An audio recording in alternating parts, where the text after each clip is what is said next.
What's going on, guys? Billy here, and today we'll be walking through the DJI knowledge quiz that was introduced in the newest version of the DJI Go application. Now, although this update did come out about a week ago, it wasn't until this morning that I received the knowledge quiz when I was updating my Mavic's firmware, so it does seem to be a little bit buggy at the moment. Now, this quiz is 9 questions long, and it's going to be the same questions in the same order for all users.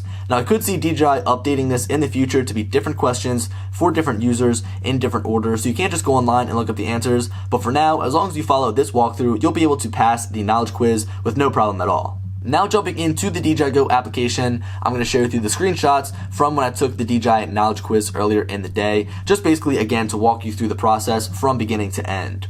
Now, the first thing it's going to do is prompt you on the home screen to take the quiz, and you can choose to either skip or start the quiz. You get 4 different skips, so if you guys really need to fly at that moment and you just can't be bothered by the quiz and you want to take it later, you can skip it. But again, remember, you can only do that 4 times. Now, once you click start, it's going to jump us right into the first question, and for these questions, I'm just going to read the actual question itself and then give you guys the correct answer so we can move this along and not sit here forever, as I know you guys can obviously read this.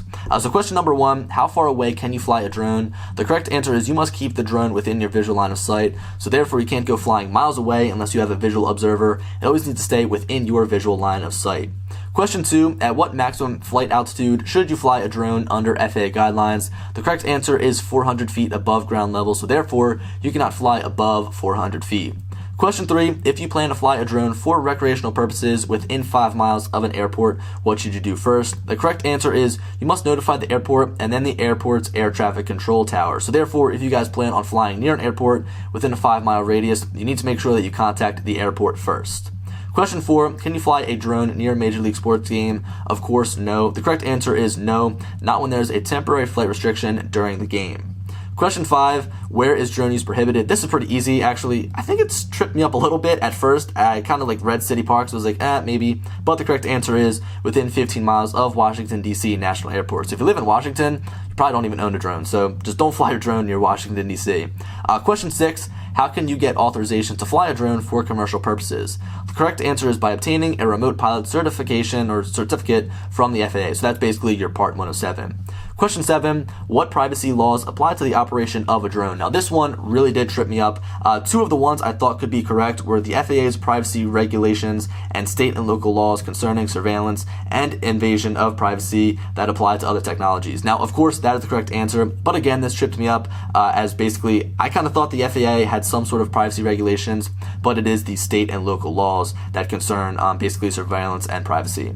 Question 8, if you see a passenger aircraft when you're flying a drone, what should you do? The question is, do not interfere with and give way to any manned traffic. So just be careful if you're going to be flying in a pretty heavy area with a lot of different planes and manned vehicles flying around in the air. Just make sure again that you have your eyes open. Question 9, the final question, where can you learn more about drone regulation and requirements? I feel like this was just an add-in question, a filler question. The correct answer is at the FAA website, register myuas.faa.gov. So there we have it. Once we finish the knowledge quiz and we pass, it's going to give us this little party streamer looking graphic saying, congratulations, you have passed the knowledge quiz. From there, click done and you're good to fly. It's very easy. If you guys followed along with this video and maybe you're new to flying drones, some of this information might be new to you, but anyone who's flown a drone for probably at least a couple of months is going to know a lot of the answers to this, as a lot of it is just general knowledge. Now, I'd love to know what you guys have to say about the knowledge quiz down in the comments section below. I think it's a good idea. It was a little bit tedious, although it did take me a minute or 2 just to click through and read everything. But again, let me know what you guys think down in the comment section below, as I think that this is a pretty good way just to make sure everyone is flying safely. But guys, hope you enjoyed the video, hope it helped you guys out, and as always, I'll talk to you later. Peace.